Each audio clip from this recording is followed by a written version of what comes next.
അപ്പോൾ യേശു കർത്ത പടകിനകത്ത് കയറിയിട്ട് ശിഷ്യന്മാരോട് പറഞ്ഞില്ല എവിടെ പോകുന്നെന്ന്. ഹല്ലേലൂയ.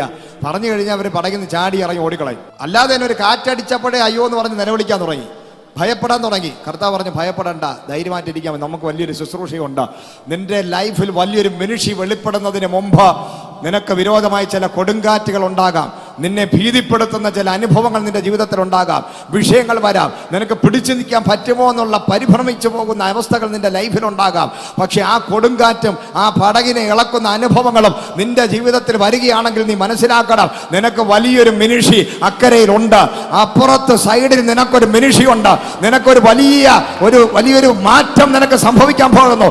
ഒരു കോംപ്രമൈസ് ഇല്ലാത്ത മിനിഷിക്കായി ദൈവം നിന്നെ വിളിക്കുന്നതിന് മുമ്പ് ചില സാഹചര്യങ്ങളോട് കോംപ്രമൈസ് ചെയ്യാൻ വേണ്ടി പിശാച് തന്ത്രങ്ങൾ ഒരുക്കുകയാണെങ്കിൽ നീ മനസ്സിലാക്കണം, ഒരു കോംപ്രമൈസും ഇല്ലാതെ അക്കരെ പോകാൻ ദൈവം പറഞ്ഞാൽ ഇക്കരെ വെച്ച് തകർക്കാൻ പ്ലാനും പദ്ധതിയുണ്ടെന്ന പിശാചിടുന്ന ചില പ്ലാനുകളെ പദ്ധതി കണ്ട് ഭയപ്പെട്ടിരിക്കരുത്.